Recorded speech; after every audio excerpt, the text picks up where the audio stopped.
Carolinas, we're blessed with an abundance of trees. I think it's possible that at times we take our trees for granted. But when you think about it, life really wouldn't be possible without trees. Fortunately, there are people like Dr. Walter McPhail who spend their time looking out for our future. Nice to be with you today. You know, it's great being out here in your wilderness. You've got hundreds of acres of timber. But what we've been excited about is seeing all this news about your accomplishments and being Tree Farmer of the Year, and you've had many other awards in the past as well. And your family goes back in the tree business a long ways. Actually, we go back to the early 1850s when we came over from Scotland. Why don't you give us kind of an overall view of this industry and how important it is to the people in the Carolinas and the world? Well, to start with, going back to second and third grade, we all learned that trees take our carbon dioxide and change it into oxygen for us to breathe. So that's probably the most important thing. Wherever you are in the rural communities, wherever you are, you have trees. Even in the cities, you got trees. So they're important not only for aesthetics, but for soil and water conservation, preventing erosion. And if you look right here, the needles fall down.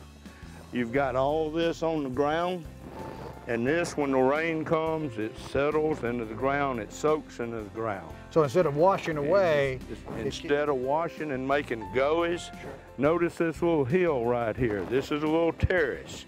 And when that water comes down, it collects in the valleys and it goes and soaks into the soil. This is no different on a big scale than it is for somebody in their backyard and they've got a basement and the water's running in the house. You divert it away. Absolutely. So it's the same idea. It's the same idea whether you got 1 acre, 50 acres, or 100 acres. The American tree farm system encourages landowner sustainability and forestry, and I'd like to point out the diagonal tree farm sign that has the 4 W's: wood, water, wildlife, and recreation. Those are the things we stand for. Recreation? You've been doing this for a long time now. All my life. And you know, you've got trees here that are a year old and 30 and 40 years old. You know, this takes some vision. This is a long-term plan, isn't it? This is long-term, and my dad planted trees for us.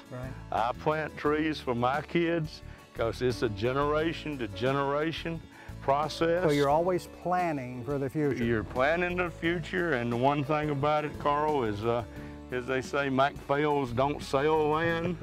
You know, we buy and we make it better for the next generation. And how we manage it is, I have a sister who has a master's degree in forestry from Yale, but I'm her forester. I do the work. You know, I've got one brother who does it by himself.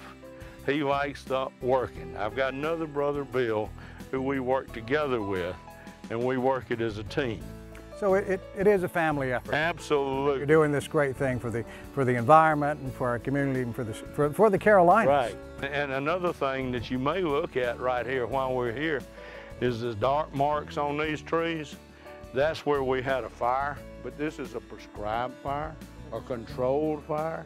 What this does is burn the underbrush and allows all this lush vegetation to come up. So that's part of your management. And that's part of the management for the wildlife, to let it come in. Well, Walt, you've had some great news. You're not only a legendary fella in the region, but you're also the National Outstanding Tree Grower of the Year. Yes. Tell me what that means. What qualifies you in that position? And really what qualifies you is a good question.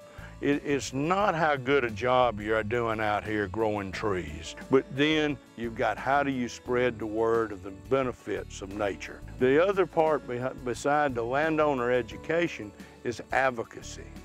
We work with the legislators, both in the state and in DC on the Hill. So it's a broad spectrum of things that we accumulated for this award. And fortunately, I've had the honor of being able to work on national level for about 8 years. So life has been good.